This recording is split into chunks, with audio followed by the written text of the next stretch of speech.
to be back on YouTube. I haven't made a video in a while, but I finally found something that I think I can share with the community and will be valuable.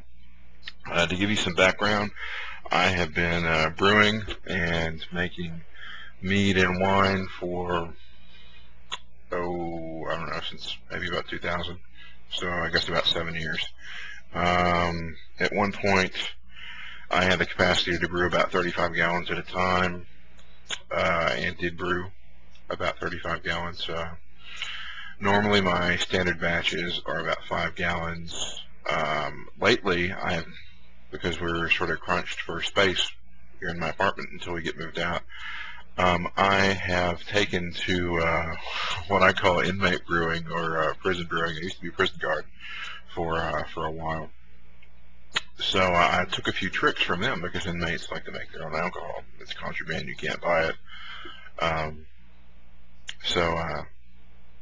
I guess necessity is the mother of invention. They figured out how to do it, and I took some cues from them on how to set all this stuff up. So I'm going to give you a quick tutorial on how to make your own wine with little to no investment. You don't have to go out and buy one of those expensive kits. And then I'm going to give some basics on how brewing is done, the basic concepts involved, and generally what you need to know to understand exactly what's going on. So the kit first, but first things first, I want to get a smoke going.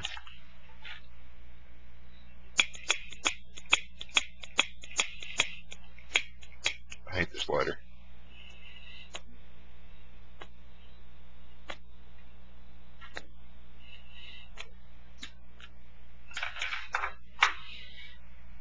And I don't care what anybody says, I'm never giving up my cigars. Okay. Brewing for idiots, or super simple brewing. This is what you're going to need. You're going to need Red Star champagne yeast. This is what I use. You can actually use any yeast you want, but this is available from any local brewing supply. You can order it online, and I'll put a link for a website that you can buy this stuff from on the information for this video. I do use Red Star champagne yeast, but that's all I've ever used for making wine and mead. This is what was initially recommended for me. You can get yeast specifically made for making mead or making specific kinds of wine, but I kind of figure champagne's the jack of all trades. It also gives you a really nice carbonation effect if you know what you're doing. So that's what the packet looks like. And this is the super secret trick that most folks don't know about. This is what you think it is. Here's another box in case you don't know. This is going to serve as your barrier between the carbon dioxide that the yeast makes and the outside air. And the whole concept here is you need, when you're brewing, you brew in a contained vessel. And in that vessel, you have a sugar solution with whatever flavors and extracts and whatever else you want. And you introduce yeast into that vessel. And the yeast will eat the sugar that's in the solution, and they produce two things. They produce alcohol, which is what we want, and they produce carbon dioxide, which is great for carbonation, but you generally don't want the carbon dioxide. The other concept involved with this is, I know I said I was going to do concept second, but screw it. You only want the beasties, or the mead, or the yeast in the batch that you put in there.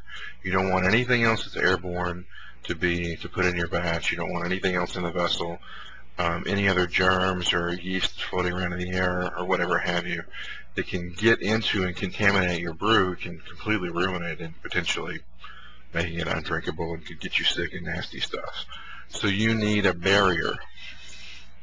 That's what this is. This is your barrier. This is your protection.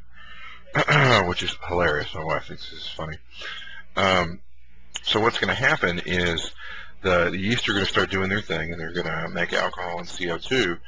The CO2 is going to build up in the pressure, or going to build up in the container and create pressure. And I've got an example right here we're going to put this is your protection, and it's put right over the lid of this container. And what's going on is the yeast are doing their thing. They're making alcohol and CO2, and the CO2 builds up here. This lets, I poked 2 little holes in it with a pin that you can't see. This lets the CO2 out, but won't let other air in because there's pressure in here. So this serves as your one-way valve. And you could make it really big if you wanted to, but this is generally pretty good. So, okay, give me just a second. I'm going to reorient the camera so you can see what's going on. Okay, here we are. You can theoretically turn anything that's a sugar solution into alcohol. For the purposes of this demonstration, what I like to do, just to keep it really simple, you can make up a big 5-gallon batch of fruit juice or whatever you want to do, but I saw this in the grocery store the other day, and it's 100% juice. It's not from concentrate. It's fresh apples, and they've already got it spiced. It tastes great out of the jar. Obviously, this is non-alcoholic. I got it from Walmart. Well, Walmart sells alcohol.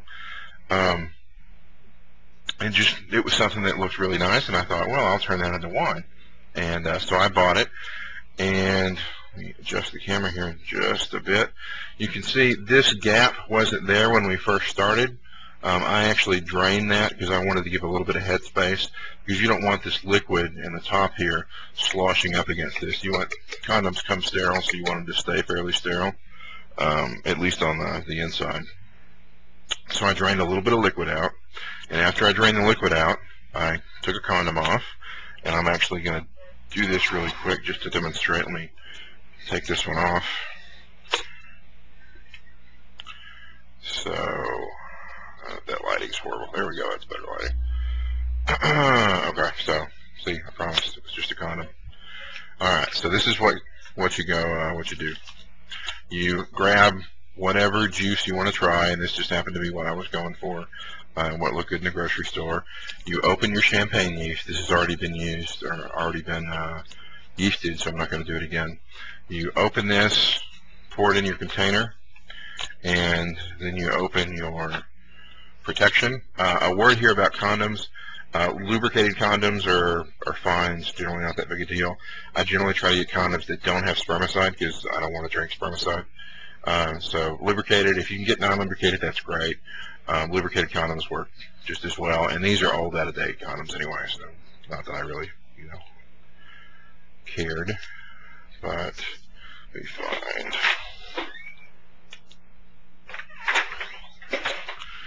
Oop. I'm going to cut this open really quick. There we go. So the wrapper's open, just like that. And we have a mouthpiece that's fairly large, I guess equivocal size. This also works well with 2 liters, so you can pick up like 2 liters of Coke, stuff like that, and it works just as well. I'm actually going to unroll this just a bit to give me a bit more slack. There we go. Alright, and then you simply put it on. Oh, and you have to be careful, sometimes that happens. This one ripped, so I'm going to get another one.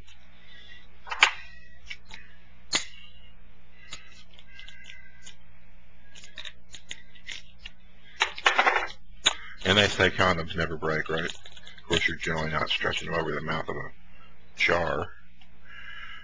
Alright, so I've got another one. It's unzipped. And I'm actually going to, I think this is what broke it, so I'm going to go ahead and take this off. This little plastic deal that came with the container. So, alright, so I've got that off. I'm going to take my condom again and just unroll it over the jar. And you want to bring it down all the way past the threads. You want it to actually have a really snug seal. And you can see now, I'm going to poke this in just a bit, create some slack. There we go. Alright, so I like to poke it down and get some, I don't want it poking up, because I want to actually see the air buildup, and we're going to watch this just for a second. You can't see it on the camera, but there are actually already, one of the reasons why I like champagne yeast, there's already carbonated bubbles in this mixture that are coming up, and they're going to actually inflate that as we're watching. You can see it go up. Let me change the light here. It's actually inflating it now. And when you first start your batch and you first put your meat in, this started last night. When you first get this rolling, it's not going to inflate this quickly, and it's not going to be rolling this much for you. It takes about overnight to get that to start doing. But I want this to inflate just so you can see that there's actually pressure in here. So, alright, now it's pretty much inflated. There's pressure built up inside, and again, this pressure inside keeps the air from outside going in, because we want this batch to stay sterile. So I'm just going to take a regular thumbtack, and I'm actually going to poke a hole in the tip, or I'm actually going to poke a hole through the tip. Just like that, so the tack's all the way through. Well, you really can't see it on the camera. I'm going to pull it out, and that little hole in the condom is just enough for the CO2 to not build up and explode the condom. So it's going to let it vent out at a controlled pace so you keep your pressure and outside air can't get in. So I'm going to leave this just like this, and I'm going to set it up on my shelf for about a month. And after that month, what I'm going to do, traditionally what you would do is you'd set it up for quite a while if it were winemaking, and you'd put it into a secondary fermenter and all that fun stuff. But the truth of the matter is, 90% of the alcohol that's going to be made in any batch is going to be made in the first 30 days or so. So about a month is all I ever let my batch sit out for. After that month is up, what I will do is, well, you're at that point in the conversation, or at that point in the situation, your batch is it's got much less sugar in it. There's probably almost nil sugar in it, and you've got a bunch of active yeast. Now, nobody likes the taste of yeast, so you have to get the yeast out of there. You have to kill them, basically. And you can either wait till they starve for lack of sugar, which can take quite a while, up to a couple of years, or you can have a little yeast genocide. And the way I do that is I freeze this whole batch.